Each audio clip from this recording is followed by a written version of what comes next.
Nah, ini yang dikatakan dalam hadis qudsi, ana 'inda dhanni 'abdi. Aku berdasarkan persangkaan hambaku. Jika hambaku meridhoi kehendakku, aku akan ridhoi kehendaknya. Kalau Allah sudah ridho sama kita, mohon maaf, meskipun kita pemaksiat, Allah kalau sudah ridho, Allah selamatkan, Pak. Itu kelebihannya, ya. Tidak pernah menyalahkan orang, tidak apalagi menyalahkan Allah. Ini kan kesalahan kita kan suka menyalahkan Allah. Sering ngomong Allah nggak adil, itu ulang lagi syahadatnya, Pak. Jadi siapa saja antum mengatakan, ya, Allah tidak adil, Allah tidak adil, nah ini bahaya. Ini orang seperti ini mesti diulang syahadatnya. Karena dia menolak salah satu nama Allah, Al-Adlu, ya. Allah kan adil, maha adil. Baik.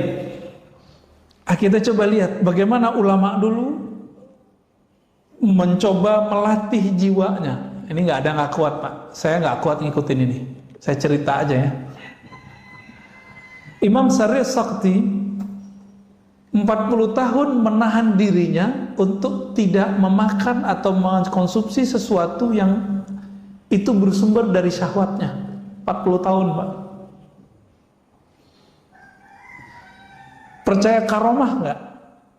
Percaya? Kalau ada orang zikirnya sudah istiqomah, tiba-tiba sejadahnya naik, percaya nggak? Percaya? Oke. Baru saya bacain, Pak, isinya. Kalau nggak percuma kita berceritain, ya.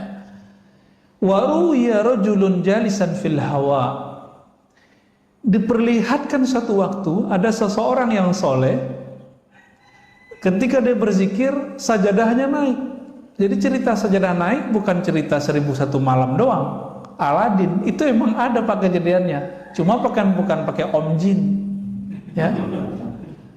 Faqila lahu bimanilta hadza.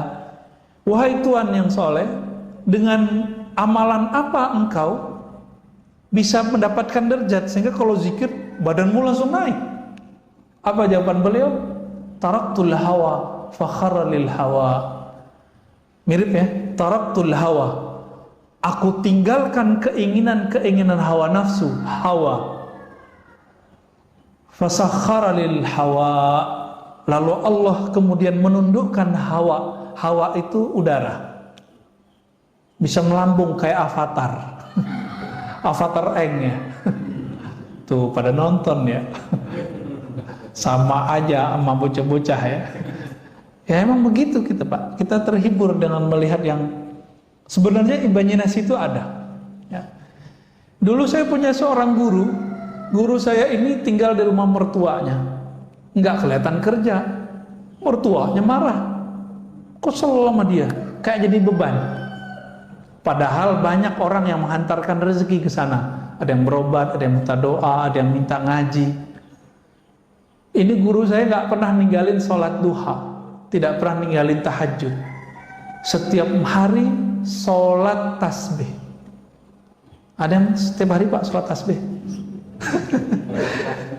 Bawa tasbih aja enggak. Zikir pagi sore aja boro-boro. Ini tiap hari deh. Saya pernah ngikutin beliau waktu masih umur 12-13 tahun, sholat semalam 100 rakaat, Pak. Saya pernah ngikutin 100 rakaat. Untung ayatnya kuliah kulhu, Pak. Kalau enggak gempor juga kita ya. Di saat mertuanya bersuuzon, biasa orang kalau sudah umur agak tua kan kalau malam-malam bangun, jam 2 dia bangun mau buang air kecil. Rumahnya rumah panggung, mau turun. Karena tempat zikir itu nggak ada bisa di kamar, dia zikir di belakang ruang tamu. Masuk ruang tamu belakangnya. Ketika dibuka pintu oleh si mertua, dia lihat noleh kiri kanan, kaget. Pas ngeliat ke kanan, itu sajadah udah nyundul ke atas kepalanya. Jadi kepala orang yang duduk di atas sajadah, pas dilihat siapa? Dikira hantu, Pak. Ternyata mantunya. Mau pingsan. Semenjak saat itu dia nggak berani lagi menyindir, ya, ngata-ngatain. Di kampung saya itu kata-kata sindiran itu betul-betul dahsyat, ya. dunia kata-kata di sana tuh. Orang pinter ngomong di situ. Ya. Sampai dosen kita di salah satu kampus di Jakarta, saya tanya, Prof, kok nggak pulang kampung? Oh, nggak kuat, nggak tahan sama kritik orang kampung, katanya. Udah biasa di sini dicium tangan, ya kan, orang Jawa, orang Betawi, orang Sunda kan, jangankan guru ngaji, guru kimia aja dicium tangannya, ya kan? Tiba-tiba ada ustadz bilang cium tangan sama dengan menyembah guru, nisfus sujud. Dia nggak ngerti budaya, dia coba akal-akalin budaya orang dengan pemahaman yang dangkal. Nah, ini yang kemudian jadi panutan orang hari ini. Nauzubillah min dzalik. Jadi ini kejadian, Pak. Kejadian ada sejadah naik. Tinggal dia jalanin aja tuh sejadah sebenarnya. Ya.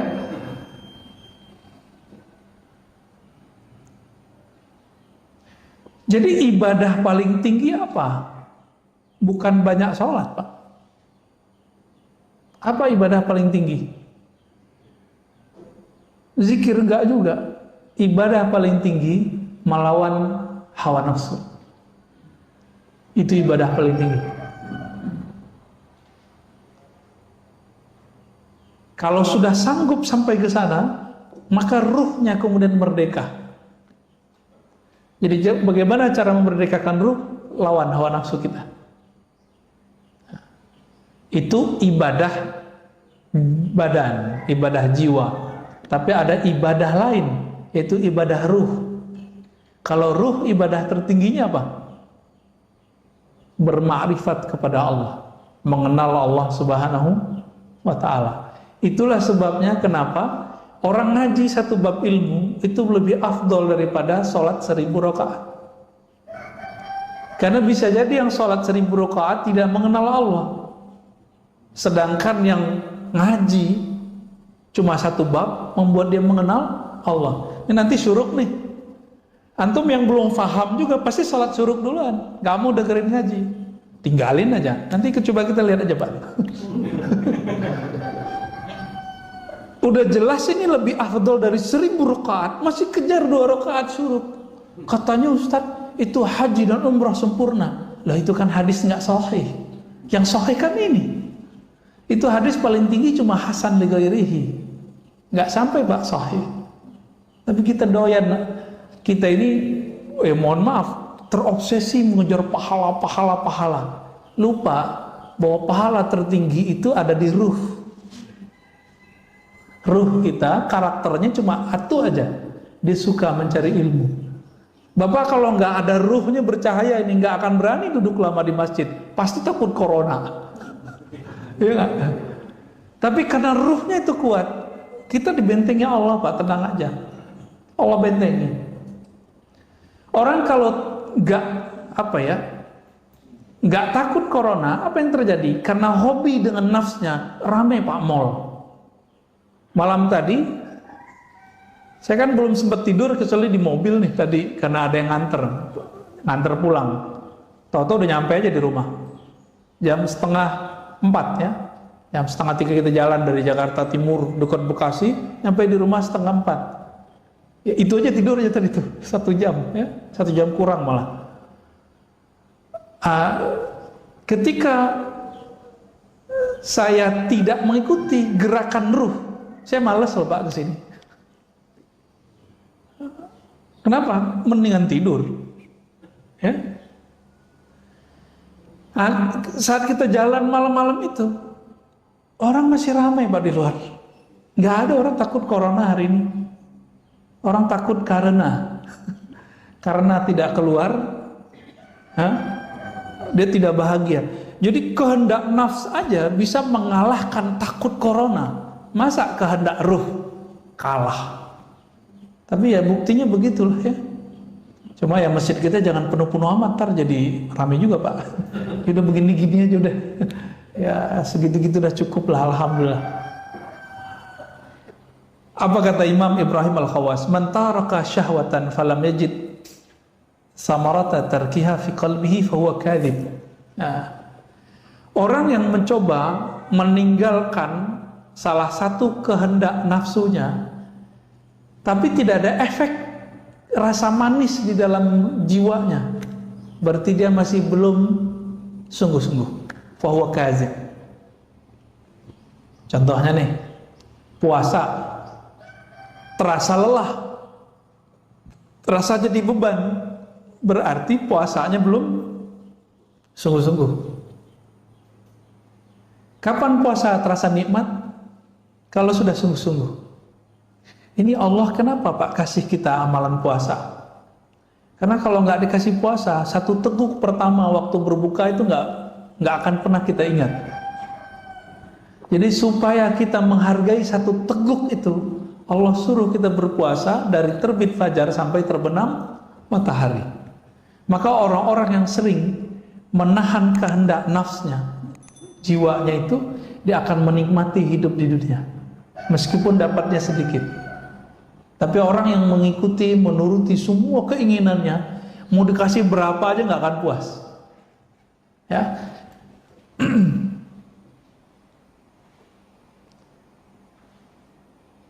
Maka beliau mengatakan, ya, khalif nafsaka fi hawaha, maka berselisihlah dengan jiwamu sebagaimana dulu, ya, para nabi menyelisihi jiwanya. Jika tidak, maka seperti moyang kita, Nabi Adam itu tertarik mencicipi buah larangan itu kan karena Hawa, bukan Siti Hawa, ya. Hawa besar. Jadi nggak usah disalahkan Hawa. Itu Nabi Adamnya penasaran gitu. Tapi itu semua skenario, ya. Skenario kenapa? Sebelum itu terjadi, Allah sudah Allah sudah sounding kepada malaikat. Hai para malaikat, aku hendak menjadikan khalifah di muka bumi. Lalu dibuatlah skenario perseteruan antara setan, iblis dengan Nabi Adam.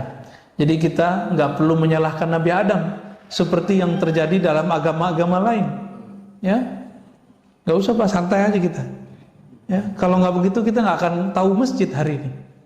Ya, kalau nggak begitu kita nggak tahu apa nikmatnya tahajud. Nikmat nggak tahajud? Nikmat. Nah, kalau yang udah ngerasain nikmat tahajud, berarti udah berhasil meninggalkan nikmatnya tidur, syahwatnya tidur. Kurangi syahwatnya tidur, rasakan nikmatnya tahajud. Kurangi syahwat makan, rasakan nikmatnya makan. Ya, kalau zikir itu enaknya mata dipejamkan atau dibuka? Dipejamkan. Dibuka atau dipejamkan? Dipejamkan. Kenapa? Semakin saya membuka, maka terganggunya banyak Pak. Nah, untuk menikmati pandangan batin, tutup mata sejenak. Gitu caranya, tekniknya, ya. Banyak teknik-teknik dalam berzikir. Nah, di sini sangat banyak butuh beliau, ya, dan beberapa sudah saya sebutkan tadi, dan beliau tutup dengan ayat ya ayyatuhan nafsul mutmainnah. Surat apa itu? Surah Al-Fajr bagian akhir. Wahai jiwa yang tenang, irji'i ila rabbiki radiyatan mardiyah. Langsung dapat undangan dari Allah. Pulanglah kamu ke sisi Rabbmu dengan rasa ridho dan diridhoi meskipun masih di dunia. Mereka yang disebut wali Pak. Jadi wali Allah itu minimal dia radiyah mardiyah. Fadkhuli fi ibadi, lalu masuklah kamu ke dalam daftar hamba-hambaku. Maka wali-wali itu dia didaftarkan namanya di langit. Ya. Itulah sebabnya wali-wali itu nggak pernah kesepian walaupun terlihat sendiri. Ya, wadkhuli jannati, masuklah ke dalam surgaku. Ya. Cuma kan Nabi mengatakan Allah Ta'ala menciptakan neraka surga. Lalu Jibril disuruh melihat surga, lihat neraka. Lalu Allah bertanya, basa-basi, Jibril, menurutmu surga gimana? Apa kata Jibril? Hadis ini sahih, ada di riwayat Imam Nasai. Ya Rob, seandainya orang tahu apa isi surga, maka tidak ada yang akan lari darinya, pasti mengejar surga. Ditanya lagi, Kalau neraka gimana?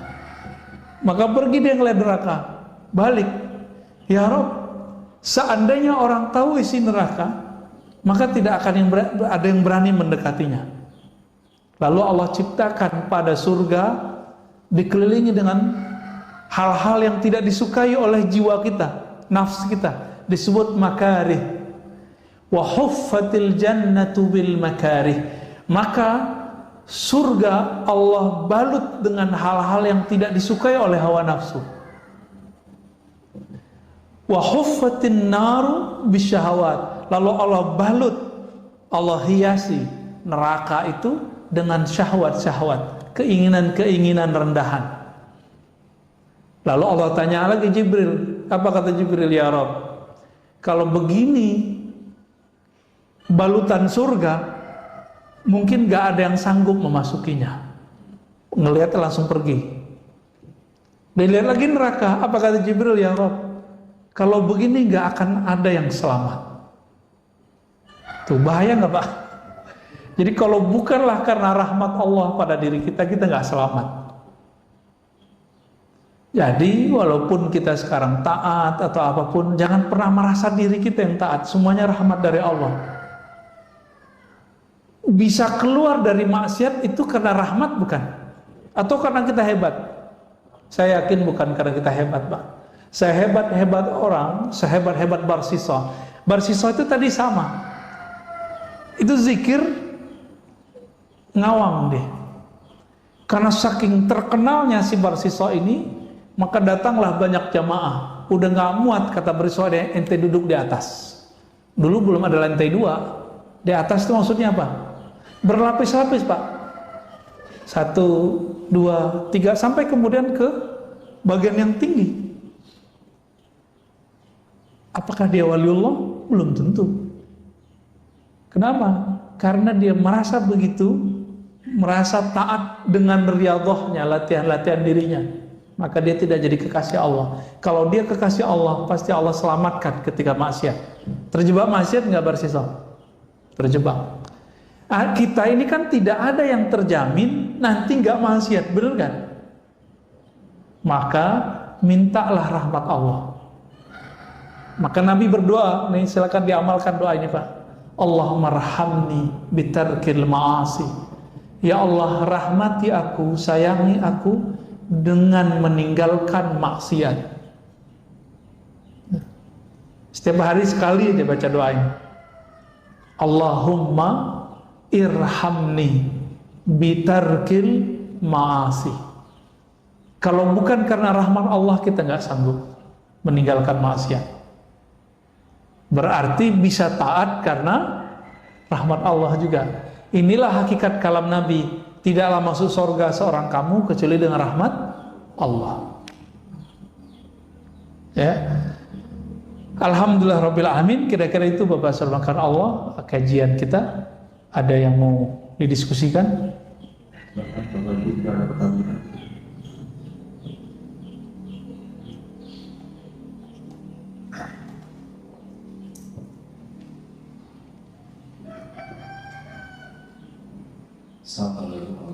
Assalamualaikum. Kan ada istilah yang tahu pagi itu dan dia sendiri. Pertama sekarang di digitalisasi dengan nilai informasi ini setelah pagi sudah diinterpretasi kewaliannya.